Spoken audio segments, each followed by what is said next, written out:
kita persiapkan diri kita memasuki pemberitaan firman Tuhan. Kita berdoa. Sekarang ya Bapa, kami bersahati datang lagi dalam doa kami. Ketika kami akan membaca, mendengar, serta merenungkan apa yang dipersaksikan Alkitab tentang kebenaran. Sekalipun kami rindu untuk mengalami perjumpaan dengan Tuhan yang hidup dan yang menghidupkan kami lewat pemberitaan firman ini. Namun kami sadar kalau kami cuma mengandalkan diri sendiri pasti kami gagal. Karena itu kami bersyukur Tuhan yang terlebih mengetahui kelemahan kami sudah memperlengkapi kami dengan Roh Kudus yang Kau curahkan dalam Kristus. Roh Kudus yang adalah Roh penolong yang terus berkarya menghantar kami agar kami sampai pada kebenaran. Maka Bapa, mampukan kami menyambut karya Roh Kudus itu dengan benar, agar dengan hikmat-Nya kami bukan cuma mengerti apa yang Tuhan nyatakan, tapi kami juga dimampukan untuk memperlakukannya. Kami memohon hanya di dalam nama Tuhan Yesus Kristus. Amin.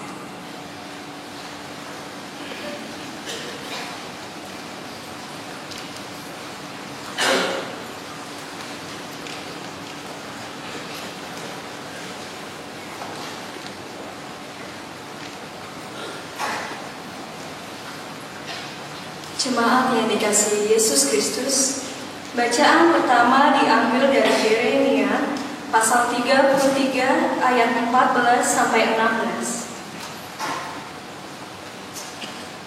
Yeremia pasal 33 ayat 14 sampai 16. Dalam perikop ini, Yeremia menyampaikan nubuat tentang akan datangnya masa yang dinanti-nantikan umat. Masa di mana keadilan dan kebenaran akan ditumbuhkan.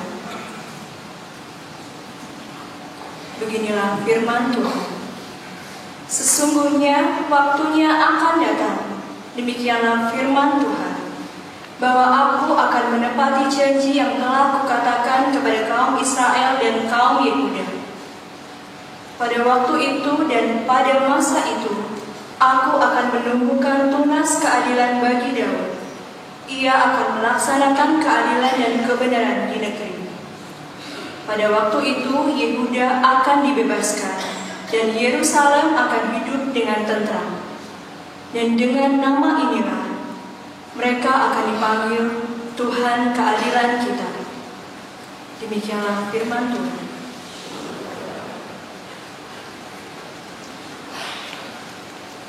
Percaya padamu.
Bacaan kedua diambil dari 1 Tesalonika pasal 3 ayat 9 sampai 13.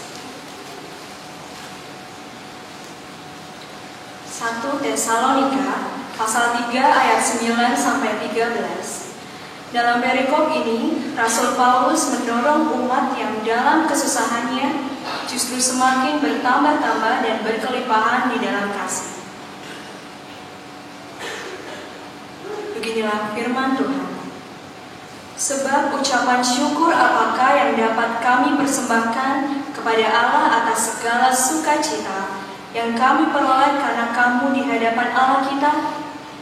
Siang malam kami berdoa sungguh-sungguh supaya kita bertemu muka dengan muka dan menambahkan apa yang masih kurang pada iman. Kiranya Dia, Allah dan Bapa kita, dan Yesus Tuhan kita membukakan kami jalan kepadamu. Dan kiranya Tuhan menjadikan kamu bertambah-tambah dan berkelimpahan dalam kasih seorang terhadap yang lain dan terhadap semua orang, sama seperti kami juga mengasihi kamu. Kiranya Dia menguatkan hatimu supaya tak bercacat dan kudus di hadapan Allah dan Bapa kita pada waktu kedatangan Yesus Tuhan kita dengan semua orang kudusnya. Demikianlah firman Tuhan.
Dengarkanlah Injil Tuhan kita Yesus Kristus menurut Lukas.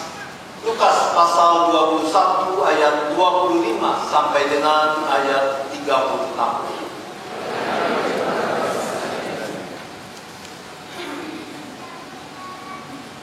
Dan akan ada tanda-tanda pada matahari dan bulan dan bintang-bintang. Dan di bumi bangsa-bangsa akan takut dan bingung menghadapi deru dan gelora laut. Orang akan mati ketakutan karena kecemasan berhubung dengan segala apa yang menimpa bumi ini, sebab kuasa-kuasa langit akan goncang. Pada waktu itu orang akan melihat Anak Manusia datang dalam awan dengan segala kekuasaan dan kemuliaannya. Apabila semuanya itu mulai terjadi, bangkitlah dan angkatlah mukamu, sebab penyelamatanmu sudah dekat. Lalu Yesus mengatakan perumpamaan ini kepada mereka. Perhatikanlah pohon ara atau pohon apa saja. Apabila kamu melihat pohon-pohon itu bertunas, kamu tahu dengan sendirinya bahwa musim panas sudah dekat. Demikian juga jika kamu melihat hal-hal itu terjadi, ketahuilah bahwa kerajaan Allah sudah dekat. Aku berkata kepadamu, sesungguhnya angkatan ini tidak akan berlalu sebelum semuanya terjadi. Langit dan bumi akan berlalu, tetapi perkataanku tidak akan berlalu. Jagalah dirimu, supaya hatimu jangan syarat oleh pesta pora dan kemabukan serta kepentingan-kepentingan duniawi, dan supaya hari Tuhan jangan dengan tiba-tiba jatuh atas dirimu seperti suatu jerat, sebab ia akan menimpa semua penduduk bumi ini. Berjaga-jagalah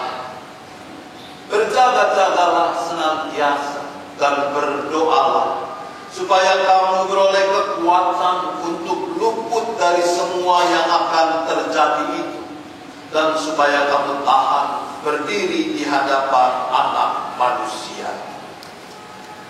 Inilah Injil Tuhan kita Yesus Kristus.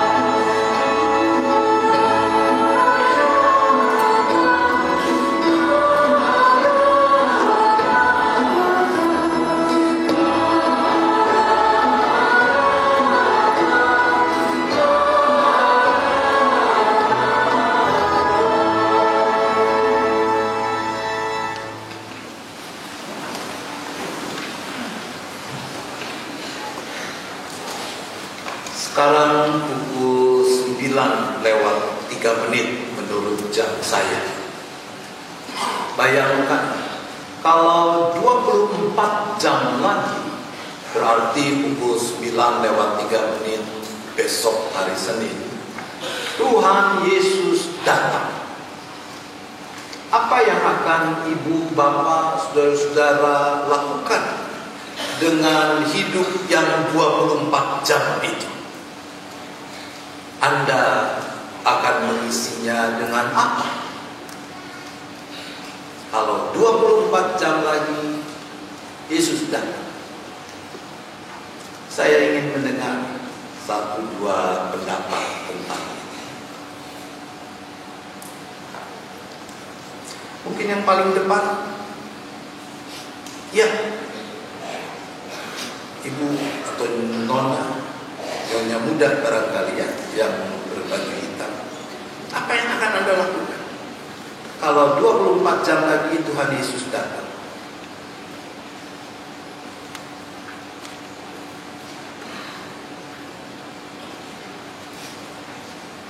Boleh tanya pada pasangannya tentu. Apa yang akan saudara lakukan? Belum pernah? Anda pernahkah memikirkan kalau sehari lagi, 24 jam lagi Yesus datang? Arep ngopo? Mau apa? Belum pernah memikirkan itu? Kalau belum pernah, mikir sekarang.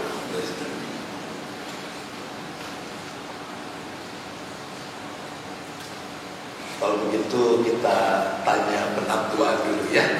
sekaligus uji kelayakan. Ya enggak. Pak Paulus boleh berpendapat, kalau 24 jam lagi Yesus datang, apa yang akan Bapak lakukan dengan 24 jam?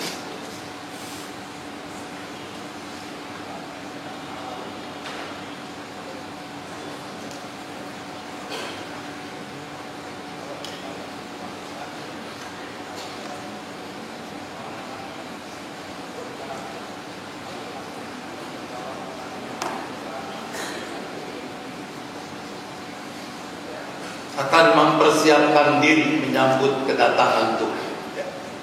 Bapak juga melakukan yang lain. Isi apa? Mempersiapkan diri. Persisnya apa yang mau dilakukan?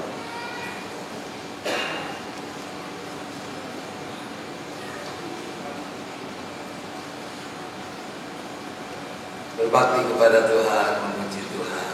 Baik, baik. Terima kasih, Bapak. Boleh satu pendapat lagi. Kalau tinggal 24 jam Yesus datang, apa yang akan Anda lakukan?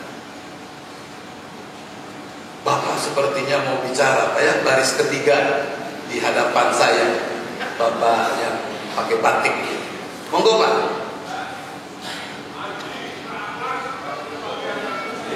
Wah, mandi, keramas, ganti pakaian yang bersih. Sudah Pak? Ngonotok. Oh ya, terus tunggu begitu ya. Baik, baik, bersih-bersih dan seterusnya. Oke. Saya berpendapat begitu, bahwa kalau memang dalam tempo 24 jam lagi Yesus datang, barangkali sebagian orang memang akan sungguh-sungguh minta ampun kepada Tuhan. Ya tidak? Tidak. Nggak perlu minta ampun Pak. Sudah selamat, kenapa mandi kalau sudah selamat? Tidak ada urusannya keselamatan dengan mandi. Tapi yang mau bersih-bersih ya monggo. Ya boleh saja. Saya pikir sebagian orang memilih untuk sungguh-sungguh mengikhtiarkan pertobatan, sebab waktunya tinggal 24 jam. Kecuali Bapak ini yang tidak setuju, dan boleh Bapak tidak setuju. Yang lain bagaimana? Dengan pendapat bahwa sebagian besar dalam 24 jam itu akan sungguh-sungguh mengupayakan pertobatan. Setuju tidak? Kalau kan saya udah ngomong, kecuali Bapak boleh tidak setuju. Sudah dicatat Pak. Seluruh anggota jemaat GKI Peterongan setuju kecuali Bapak. Ya, apa? Baik. Saya perlu konfirmasi dari Anda. Kalau Anda masih balas ngomong, kasih saya tanda. Ya, kalau Anda setuju, Anda mantep-mantep. Ya. Kalau Anda tidak setuju, Anda gede-gede. Ya, Bapak pasti gede-gede. Dan kalau ada yang mulai begini, saya tahu saya harus buru-buru amin, sebab artinya itu orang sudah capek. Ya. Setujukah Anda bahwa kalau sisa waktu cuma 24 jam sebelum kedatangan Kristus, maka sebagian orang akan mengupayakan untuk bertobat sungguh-sungguh? Setuju? Saya kira sebagian orang akan melakukan, termasuk di dalamnya tadi ya, yang mungkin setelah mandi terus ke gereja, ya, lalu di sana nangis-nangis sedikit, begitu ya, lalu bersiap menyambut kedatangan Tuhan. Nah, Ibu Bapak Saudara-saudara, itu kalau tadi seperti Pak Paulus katakan, kalau tahu bahwa memang Yesus 24 jam lagi akan datang, tapi celakanya, atau mungkin lebih tepat, bagusnya, baiknya, kita tidak tahu pasti kapan kedatangan, kapan waktunya, seperti dikatakan di dalam nas pembuka tadi ya, dari Markus 13 ayat 32 dan ayat 33. Di dalam nas pembuka itu di sana dikatakan tentang hari itu atau saat itu tidak seolah tidak, Anak pun tidak, hanya Bapa saja. Lalu kalau seperti itu kebenarannya, maka apa yang bisa dan harus kita lakukan? Tema kita kan berbunyi cermat membaca tanda-tanda zaman. Nah, dalam Injil Lukas yang kita baca tadi, di sana Yesus mengungkapkan dengan sebuah gambaran sederhana, yaitu tentang pohon ara atau pohon apa saja. Yaitu kalau melihat pohon-pohon itu sudah bertunas, begitu Yesus bilang kepada orang-orang Yahudi saat itu, kamu tahu dengan sendirinya bahwa musim panas sudah dekat. Jadi di dalam alam kehidupan kita ini ada peristiwa-peristiwa yang didahului dengan tanda-tanda yang kasat mata, yang kelihatan, yang indera. Misalnya juga kita diajarkan bahwa kalau sebuah gunung berapi dia akan meletus, maka ada tanda-tanda awal. Misalnya mungkin terjadi gempa-gempa kecil, gempa lokal. Lalu kalau sudah makin dekat dengan saat akan meletusnya gunung itu, binatang-binatang akan berlarian, berhamburan untuk turun menyelamatkan diri. Mungkin suhu udara di sekitar gunung itu akan meningkat, bertambah panas dan seterusnya. Jadi kalau tanda-tanda seperti itu sudah muncul, berarti itu sebuah warning, sebuah peringatan kepada orang-orang yang tinggal di sekitar gunung itu. Waspadalah, siap-siap untuk menyelamatkan diri. Nah, kalau begitu, apa tanda-tanda zaman terkait dengan kedatangan Tuhan Yesus Kristus? Lukas mencatat tanda-tanda itu terkait dengan gejala-gejala alam, dengan benda-benda langit, matahari, bulan, bintang, laut, tentang orang-orang yang menjadi cemas, bahkan mati ketakutan oleh karenanya.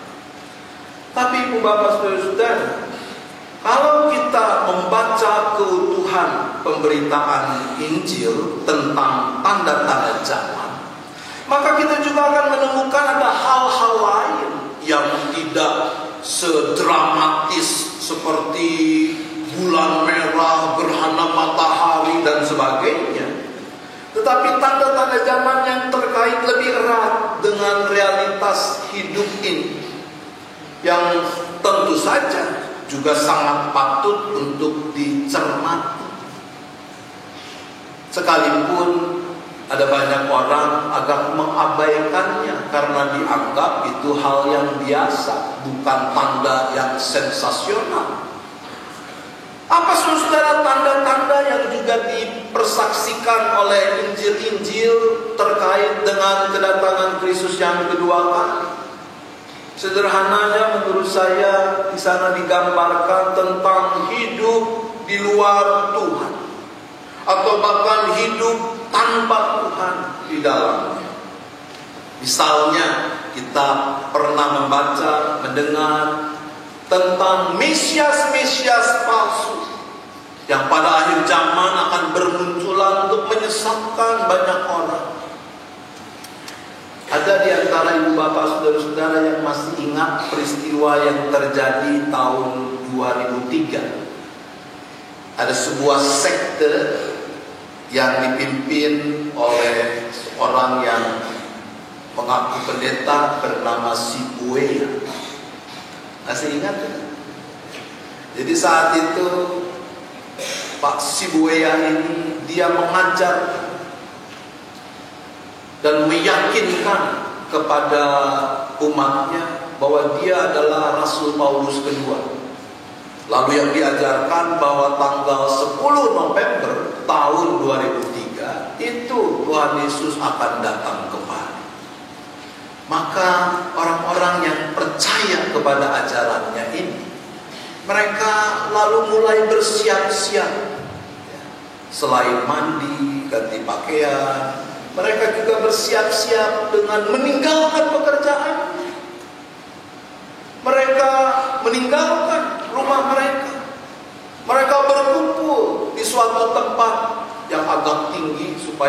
gampang menyambut kalau Yesus datang ya. Kalau di basement susah.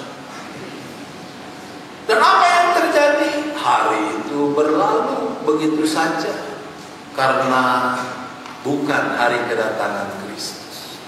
Di sekitar kita sampai sekarang ada banyak ajaran-ajaran yang sekalipun sangat menarik dan mungkin cocok dengan keinginan kita sebagai manusia, tetapi kita diminta untuk waspada, mencermatinya, sebab belum tentu isi dari pengajaran-pengajaran itu benar-benar sesuai dengan kebenaran Tuhan.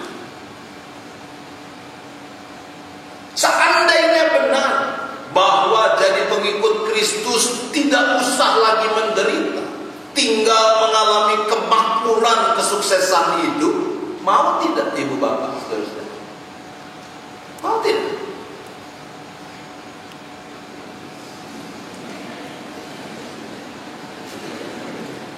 Mau? Seandainya benar seperti itu, jadi pengikut Kristus tidak usah susah lagi, pokoknya enak makmur hidup itu. Mau? Enggak mau? Kok nggak mau? Saya mau kalau benar. Tapi pemahaman kita terhadap kebenaran firman Tuhan mengatakan ya orang ono, ya nggak begitulah. Bahwa sebagai pengikut Kristus kita juga harus ambil bagian di dalam penderitaan karena nama Kristus. Jadi ada ajaran-ajaran seperti itu. Lalu di dalam Injil juga diberitakan tentang penganiayaan yang akan terjadi terhadap pengikut-pengikut Kristus. Belakangan sebagian orang mulai mengaitkan itu dengan situasi di Timur Tengah yang lalu mulai berkembang ke Eropa. Ketika ISIS harusnya membuat dingin, malah menjadi hot.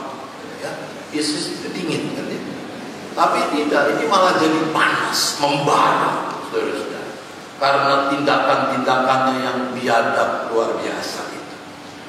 Digambarkan tentang bagaimana orang akan dikuasai oleh kebencian satu terhadap yang lain, sehingga kemudian saling bunuh, terjadi peperangan, kelaparan dan sebagainya. Tapi ada satu bagian dari catatan Injil yang menurut saya agak terabaikan karena dianggap biasa, yaitu tentang akan adanya godaan-godaan yang menjadikan banyak orang murtad, berpaling dari Tuhan, meninggalkan Tuhan dan menjadikan hal-hal lain sebagai lebih penting ketimbang Tuhan sendiri. Nah, dalam kehidupan kita masa kini, menurut Anda apa ya yang begitu besar pengaruhnya, yang dianggap oleh sebagian orang sebagai hal yang paling penting, paling utama dalam hidup ini? Apa itu kira-kira menurut Anda?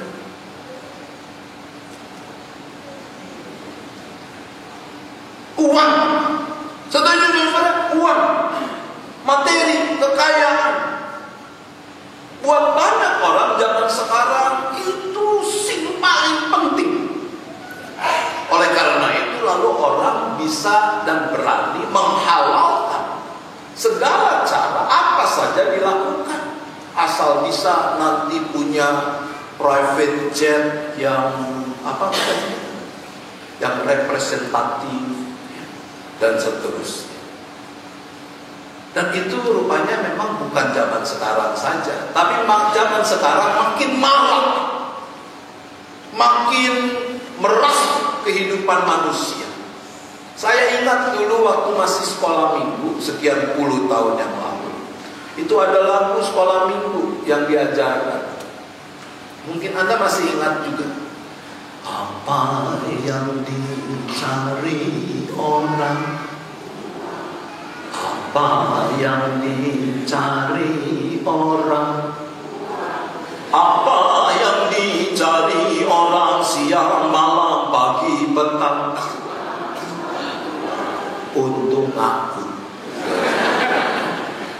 Itu kecenderungan manusia ketika sudah cinta akan uang, maka dia merusak banyak. Itu salah satu godaan yang menurut saya sangat dahsyat zaman sekarang ini. Kita didorong untuk menjadi orang-orang yang materialistis. Yang lain, godaan lain, saudara-saudara, yang patut kita perhatikan adalah yang disebut dengan istilah hedonisme. Ada yang belum pernah mendengar istilah hedonisme? Udahlah ya, saya udah ngomong 2 kali, masa nggak dengar juga. Tapi apa yang dimaksud dengan hedonisme? Simple. Ini berakar dari sebuah filsafat klasik zaman Yunani. Ceritanya seperti ini. Pura-pura saya filsufnya, Anda pengikutnya. Sang filsuf bertanya, apakah saudara-saudara tahu besok Anda masih hidup atau bakalan mati? Ayo dong dijawab, kan pura-pura. Sekali lagi, apakah saudara-saudara tahu besok Anda masih hidup atau bakal mati? Tidak, semua bilang. Nah, karena kita tidak tahu besok masih hidup atau akan mati, makanya mumpung sekarang masih hidup, mari kita puas-puaskan. Lalu ujungnya apa saudara-saudara yang dipuas-puaskan? Yang dipuas-puaskan ya segala dorongan hawa nafsu, kenikmatan duniawi, kenikmatan jasmani. Dan itu kalau kita amati makin menguasai kehidupan cukup banyak orang zaman sekarang ini. Pornografi, seks bebas.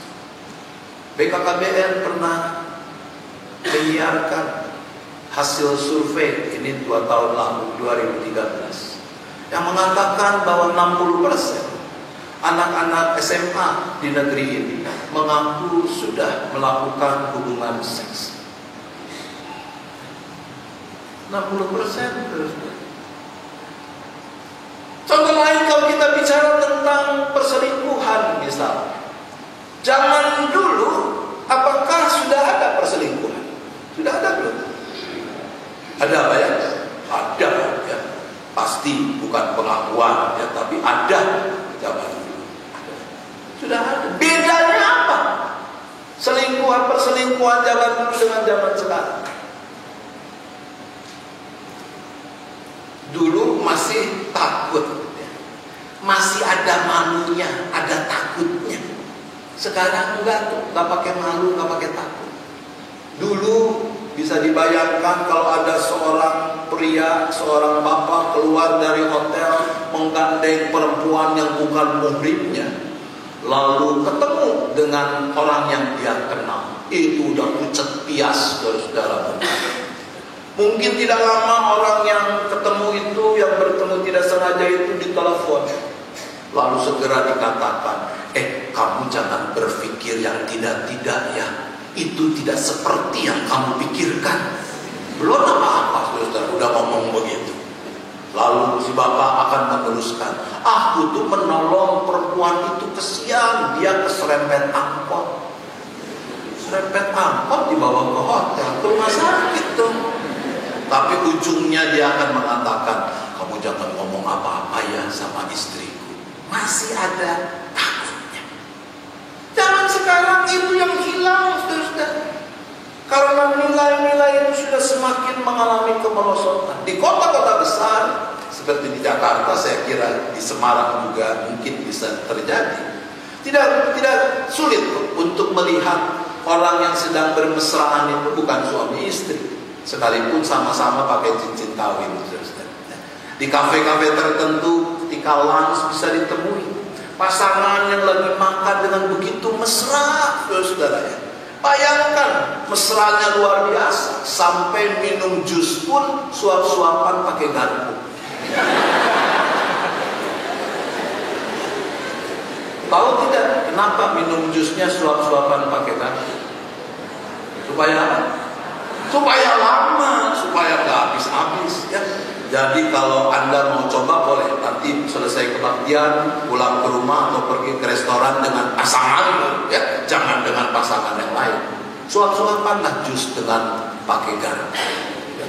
sampai kesel tidak habis-habis. Begitu mesranya.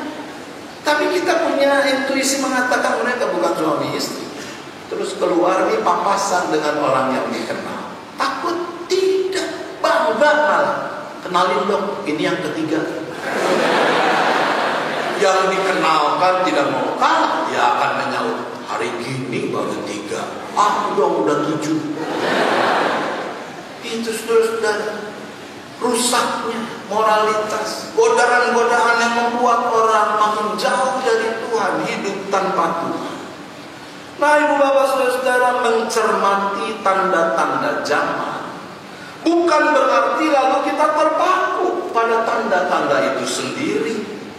Bukan juga berarti kemudian kita dikuasai oleh kecemasan, oleh ketakutan, lalu menjadi lumpuh, tidak berdaya.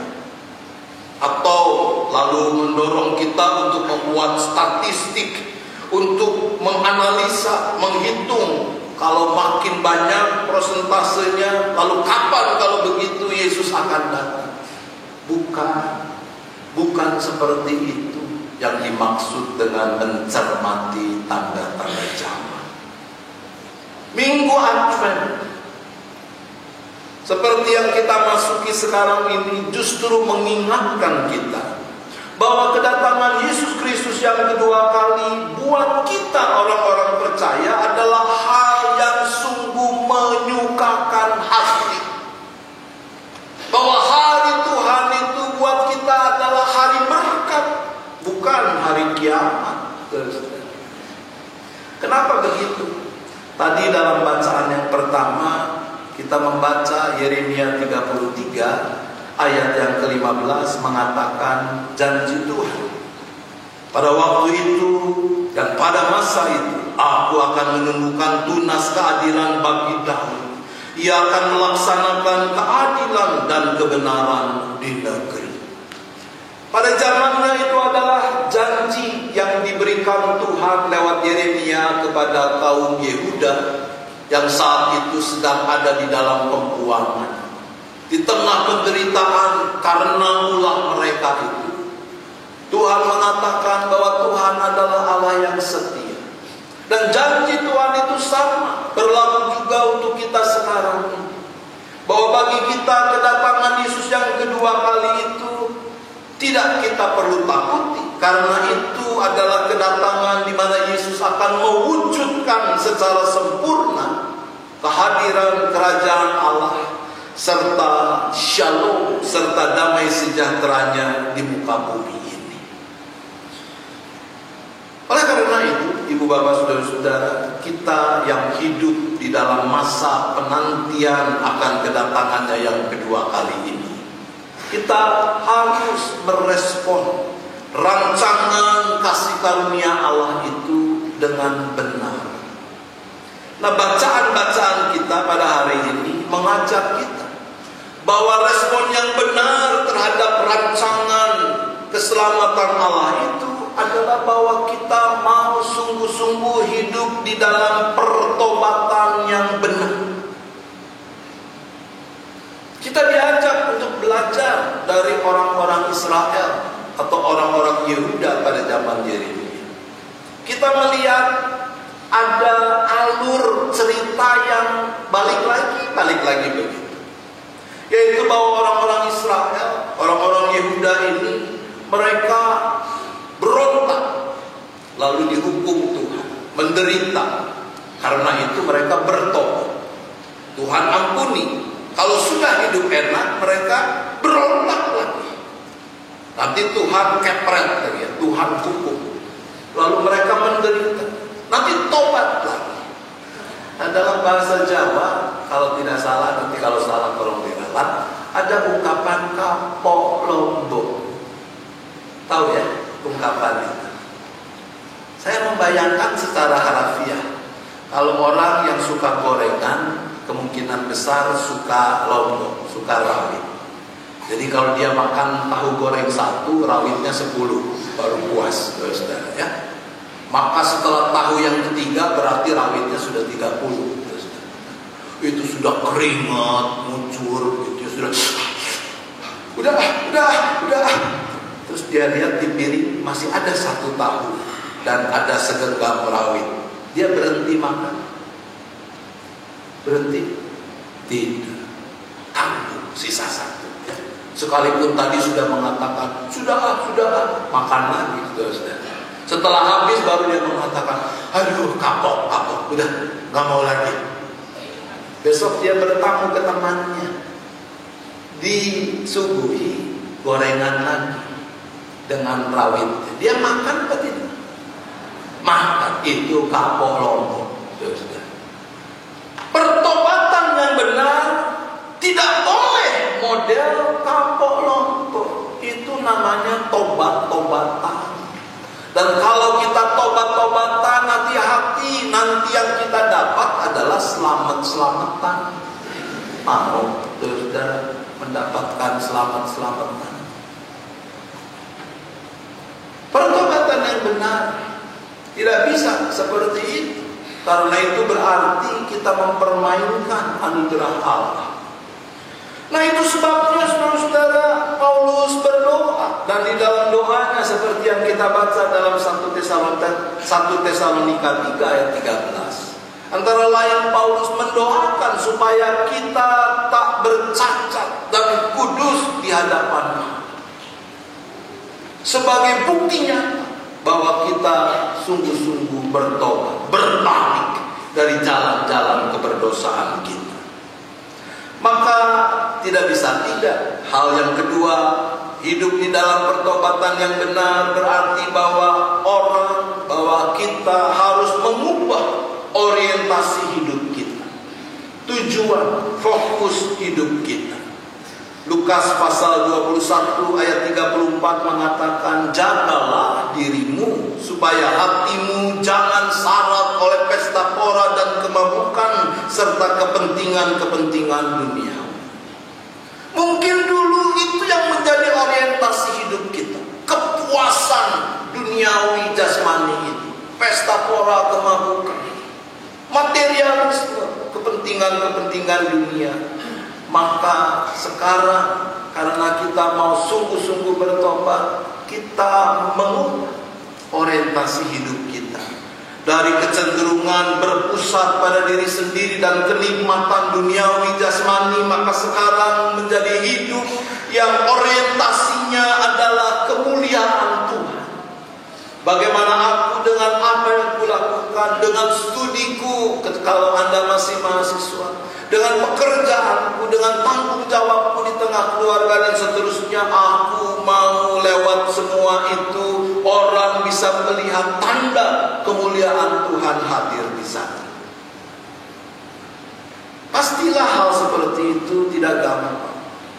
Maka Injil Lukas pasal 21 ayat 36 mengingatkan kita bahwa kalau kita mau mengubah orientasi hidup dalam pertobatan yang benar itu, kita harus serius, berjaga-jaga senantiasa sambil berdoa supaya beroleh kekuatan untuk luput dari semua yang akan terjadi itu. Di dalam teks ini berarti saudara-saudara kita diingatkan bahwa di dalam keseluruhan proses itu jangan mengandalkan diri sendiri. Sebab kita memang tidak sanggup, tapi andalkanlah Tuhan.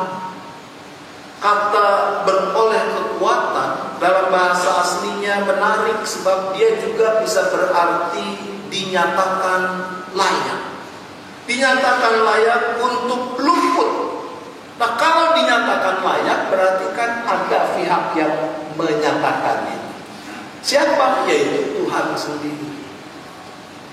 Berarti kekuatannya sesungguhnya yang akan meluputkan kita dari semua kengerian seperti yang dipaparkan oleh teks Alkitab.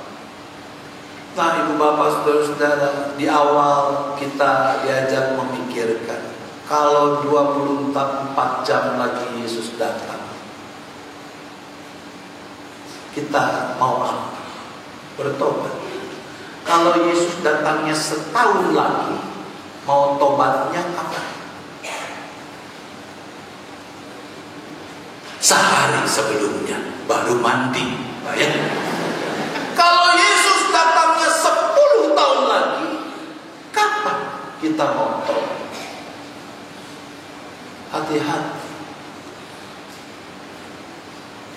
Suatu saat Panglima Iblis mengadakan sayembara tentang kiat cara yang paling jitu menjatuhkan manusia.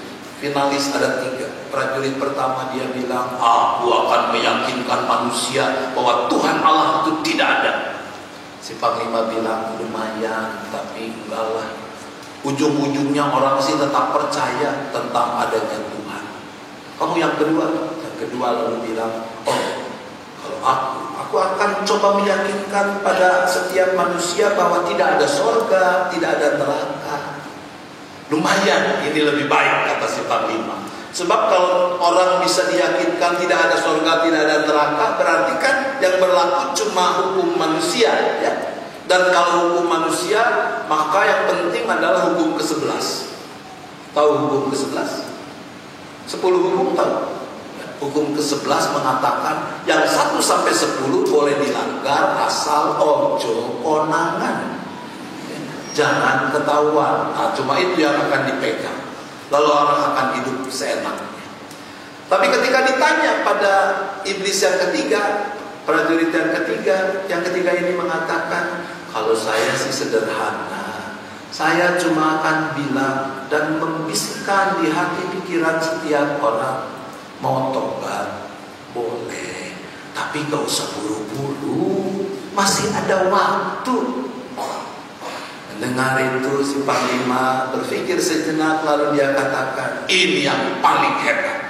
Mulai sekarang semua tentara iblis harus meyakinkan dalam diri semua orang, mau tobat boleh, tapi gak usah buru-buru, masih ada waktu. Dan betapa banyak orang yang terjebak oleh bujukan halus itu. Selamat berjuang, selamat mencermati tanda-tanda zaman, supaya kita bisa berdiri teguh di hadapan Sang Anak Manusia kapanpun Ia datang.